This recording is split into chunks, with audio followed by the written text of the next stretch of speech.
Hello hello hello the merry hunter. Welcome. ഇന്ന് നമ്മള് ഒരു പരിപാടി അവതരിപ്പിക്കാൻ പോവാണ്. അപ്പൊ എല്ലാവർക്കും ഹാപ്പി ന്യൂ ഇയർ. ഞാനിത് റെക്കോർഡ് ചെയ്തോണ്ടിരിക്കുകയാണ്. പോഡ്കാസ്റ്റ് ബൈ നിഷ ജോർജിന്റെ ഈ വർഷത്തെ ഫസ്റ്റ് എപ്പിസോഡാണ് സുഹൃത്തുക്കളെ. ഞാൻ മെറി ഹണ്ടറിനെ വിളിച്ചത് എന്താന്ന് വെച്ച് കഴിഞ്ഞാൽ മെറി ഹണ്ടറിനെ ഒന്ന് ഇൻട്രൊഡ്യൂസ് ചെയ്യാനും നിങ്ങൾ എല്ലാവരും ഇത് മെറി ഹണ്ടർ എന്ന് പറഞ്ഞ ആ ഒരു പോഡ്കാസ്റ്റ് നമ്മുടെ സ്പോട്ടിഫൈയിലും ആങ്കറിലും ഒക്കെ അവൈലബിൾ ആണ്. എല്ലാവരും ജോയിൻ ചെയ്യാതെ ഒന്ന് കേൾക്കുക, ഫോളോ ചെയ്യുക. It's A very good one. ഞാൻ ഇന്ന് പറയാൻ പോകുന്നത്, അല്ലെങ്കിൽ ഞങ്ങൾ തമ്മിൽ പറയാൻ പോകുന്ന ഒരു റാൻഡം ടോപ്പിക്കാണ്. I you happy? What's happiness for you? ഇതാണ് നമ്മളുടെ ടോപ്പിക്. അപ്പം മെറി ഹണ്ടറെ ഞാൻ റോയൽ എന്ന് വിളിച്ചോട്ടെ. ആ റോയൽ ബ്ലൂ കളർ ഒക്കെ ആയതുകൊണ്ട് റോയൽ എന്ന് വിളിച്ചോട്ടെ സാറൊക്കെ. ഓക്കെ. അപ്പം എന്താണ് ഈ ഹാപ്പിനെസ് എന്ന് പറഞ്ഞുകൊണ്ട് ഉദ്ദേശിക്കുന്നത്? എന്താണ് റോയൽ എന്ന് പറ. അയ്യോ, റാൻഡം ടോപ്പിക് എന്ന് പറഞ്ഞുകൊണ്ട് തന്നെ ഒട്ടും പ്രിപ്പയർഡ് അല്ലാത്തതുകൊണ്ട് എന്താണ് ഹാപ്പിനെസ്, എന്താണ് എനിക്ക് ഫീൽ ചെയ്യുന്നത് പറയാൻ പറ്റത്തുള്ളൂ.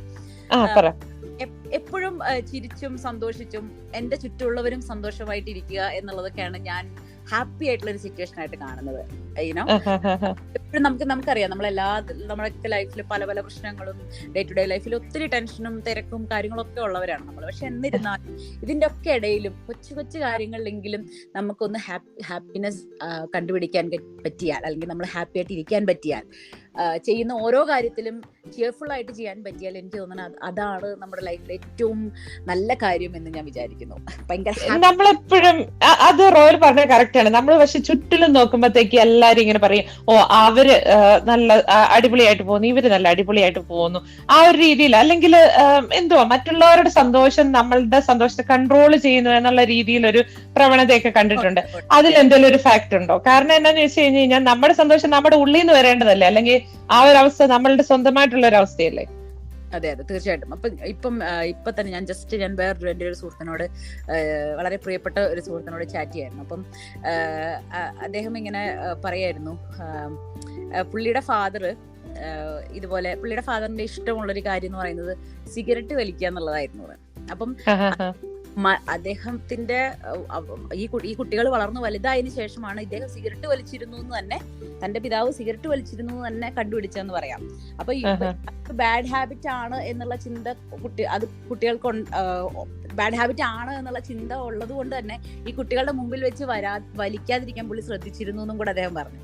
അപ്പൊ പറയാ, പിന്നീട് അത് അറിഞ്ഞപ്പോഴും ഞാൻ ഒരിക്കലും എന്റെ പപ്പേരെ ഞാൻ തെറ്റിദ്ധരിച്ചിട്ടില്ല, അല്ലെങ്കിൽ അയ്യോ മോശക്കാരനാണല്ലോ എന്ന് ചിന്തിച്ചിട്ടില്ല.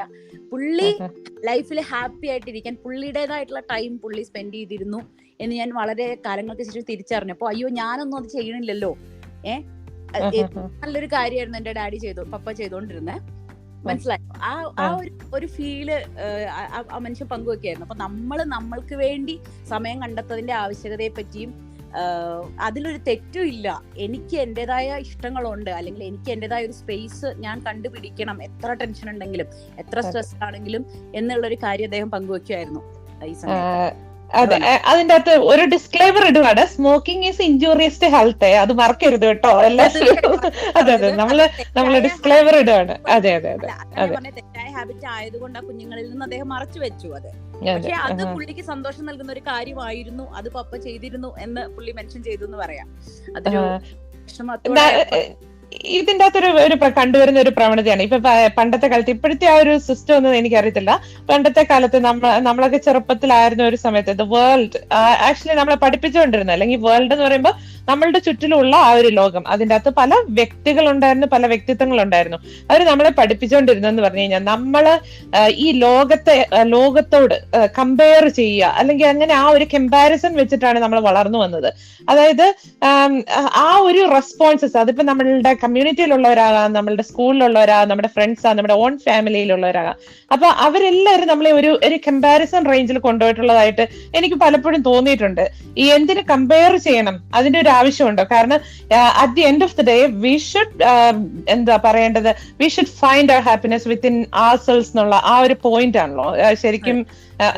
ഇപ്പൊ നമ്മൾ അൺഹാപ്പി ആയിട്ടുള്ള ഒരു സിറ്റുവേഷൻ, അല്ലെങ്കിൽ അൺഹാപ്പി ആയിട്ടുള്ള ഒരു ജോബ്, അങ്ങനെയുള്ള ഒരു ഇതാണെന്നുണ്ടെങ്കിൽ find something else and move on, അതാണല്ലോ അല്ലേ?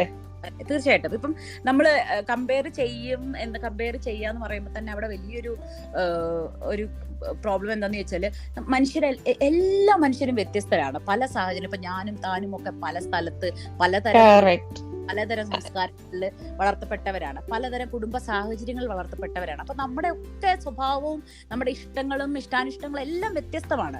അപ്പൊ നമ്മൾ ഞാൻ ഹാപ്പി ആവുന്ന ഒരു കാര്യത്തിലാവില്ല ഞാൻ ചിലപ്പോൾ ഹാപ്പി ആയിട്ടിരിക്കുക, അല്ലെങ്കിൽ എനിക്ക് സന്തോഷം കണ്ടെത്താൻ പറ്റുന്ന സാഹചര്യങ്ങളിലോ ആളുകളിലോ ആവില്ല തന്റെ സന്തോഷങ്ങൾ ഉണ്ടാവാം.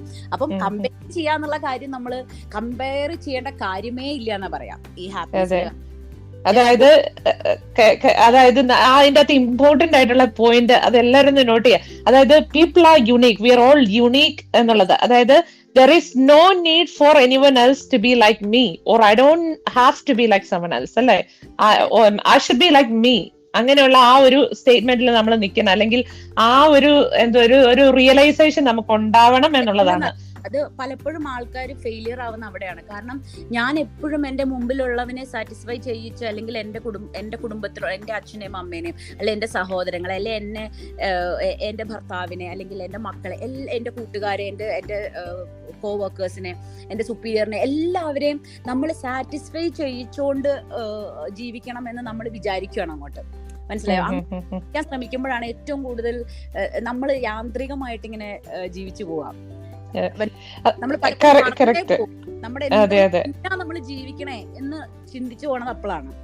അതെ, നമ്മൾ ഈ കാര്യങ്ങൾ മനസ്സിലാക്കി കഴിഞ്ഞപ്പോഴത്തേക്കാണ് നമ്മളുടെ ഹാപ്പിനെസ് നമ്മളുടെ മാത്രമാണെന്നുള്ള ആ ഒരു വസ്തുത തന്നെ നമുക്ക് മനസ്സിലാക്കാൻ പറ്റുന്നത്. അത് മനസ്സിലാക്കി കഴിയുമ്പോൾ നമ്മൾ നമ്മളോട് തന്നെ ചോദിക്കും, are you happy? And then I will say I am happy. അതാണ് ഒരു സ്റ്റേറ്റ്മെന്റ് എന്ന് പറയുന്നത്. ശരിക്കും നമ്മൾ പറ്റുന്ന ഏറ്റവും നല്ലൊരു കാര്യം എന്താന്ന് വെച്ചാൽ അതാണ്, ട്രൈ ടു ബി ഹാപ്പി. ഭയങ്കര പെയിൻഫുൾ ആയിട്ടുള്ള സിറ്റുവേഷൻസ് ഉണ്ടാവാം, പക്ഷെ ഇത് നമ്മൾ പറയാറില്ല, ഇതും കടന്നു പോകും എല്ലാത്തിനും. അപ്പൊ ഇതും കടന്നു പോകും. എന്നിരുന്നാലും നമ്മളുടെ ഈ ജീവിതം എന്റെ ആണെന്നും ഇവിടെ ഈ ഒരു മൊമെന്റിൽ ഞാൻ ജീവിച്ച് കടന്നു പോരേണ്ടതാണെന്നും ഒക്കെ നമ്മൾ മനസ്സിൽ സ്വയം അങ്ങ് വിചാരിച്ചാലേ ഇതൊക്കെ നടക്കുള്ളൂ. അതെ, കാരണം എനിക്ക് തോന്നുന്നു കൂടുതലും എന്തെങ്കിലുമൊക്കെ ഒരു ഡിഫിക്കൽട്ട് സിറ്റുവേഷനിൽ കൂടെ ഒക്കെ ആൾക്കാർ പോകുമ്പോഴത്തേക്കും ത്രീ ഫാക്ടേഴ്സ് എനിക്ക് മനസ്സിലാക്കിയെടുത്തോളം എനിക്ക് ഇതാണ് 3 ഫാക്ടേഴ്സ് മറ്റുള്ളവർക്ക് എപ്പോഴും ഹേർട്ട്ഫുൾ ആയിട്ടുള്ള ഒരു കാര്യം. അതായത് എക്സ്പെക്ടേഷൻസ്, അറ്റാച്ച്മെന്റ്സ് അല്ലെങ്കിൽ കണക്ഷൻസ്. ഈ 3 ഐറ്റംസ് അങ്ങോട്ട് എടുത്ത് മാറ്റി കഴിഞ്ഞിട്ട് നമ്മൾ പോവാണെങ്കിൽ നമ്മൾ തന്നെ ഒന്ന് ഫ്രീ ആവുമെന്ന് തോന്നുന്നു, അല്ലെ? ശരിക്കും ഈ 3 ഫാക്ടേഴ്സ് ഇല്ല എന്നുണ്ടെന്നുണ്ടെങ്കിൽ ശരിക്കും നമ്മളുടെ മൈൻഡ് ക്ലിയർ ആണ്. കാരണം it's your life, you have the freedom. Okay, അത് നമുക്ക് വേറൊരാളെ തരേണ്ട ഒരു ആവശ്യം വരുന്നില്ല, അല്ലെ? അതെ, പക്ഷെ ഈ പറഞ്ഞ 3 കാര്യവും നമുക്ക് ലൈഫിൽ വളരെ ഇമ്പോർട്ടന്റ് ആയിട്ടുള്ള കാര്യങ്ങളും ആണ് കേട്ടോ. അതെ അതെ, അതിന്റെ ആ ഒരു ഈ സർട്ടൻ ഫാക്ടേഴ്സ് വരുമ്പോ അതെ അതെ അതെ. അപ്പം ശരിക്കും ഇന്ന് റോയൽ എന്ന് വിളിക്കുന്നത് നമ്മുടെ മെറി ഹണ്ട് സ്പോട്ടിഫൈയില് മെറി ഹണ്ടറിന്റെ പോഡ്കാസ്റ്റ് അവൈലബിൾ ആണ്. ഫ്രഷ് ആണ്, എല്ലാരും കേൾക്കുക. നല്ല രസമായിട്ട് പുള്ളിക്കാരത്തെ ഒരു പോഡ്കാസ്റ്റ് ഒക്കെ ചെയ്ത് തുടങ്ങിയിട്ടുണ്ട് ന്യൂ ഇയറില്. ബി ഹാപ്പി എന്നുള്ള ആ ഒരു സ്റ്റേറ്റ്മെന്റിൽ ഉറച്ചു നിൽക്കുന്നു. I am happy, royal is happy and every one is happy. അതായത് എല്ലാം നല്ലതായിക്കൊള്ളണമെന്നില്ല, പക്ഷെ നമുക്ക് ആ ഓരോ ഇതിലും ഓരോ ഗുഡ്നെസ് നമുക്ക് കാണാൻ പറ്റും. അതായത് ഇപ്പൊ നമ്മള് രാവിലെ എഴുന്നേറ്റ് നമുക്ക് ഫുഡ് കഴിക്കാനുണ്ട്, അല്ലെങ്കിൽ വസ്ത്രങ്ങളുണ്ട്, നമുക്ക് എന്താണ് വെള്ളമുണ്ട്. ഇതൊന്നും കിട്ടാതെ ജീവിക്കുന്ന ഒത്തിരി പേരെ വെച്ച് നോക്കി കഴിയുമ്പോഴത്തേക്കും നമ്മളൊക്കെ എന്തൊരു ബി ഗ്രേറ്റ്ഫുൾ. അതാണ് അതെ അതെ കറക്റ്റ്. രാവിലെ എണീക്കാതെ പോകുന്നു തലേദിവസം. അതെ അതെ അതെ, നമ്മള് വളരെ എന്താണ് പ്രാർത്ഥനയോടെ വേണം, നന്ദിയോടെ വേണം രാവിലെ എണീക്കാൻ. അതെ, അതായത് life is good, I M thankful, I M grateful for all the blessings എന്ന് പറയാൻ പറ്റത്തുള്ളൂ. അപ്പം ഇന്ന് എന്നോടൊപ്പം ജോയിൻ ചെയ്ത ദ മെറി ഹണ്ടർ അല്ലെങ്കിൽ റോയലിന് ഒത്തിരി താങ്ക്സ്.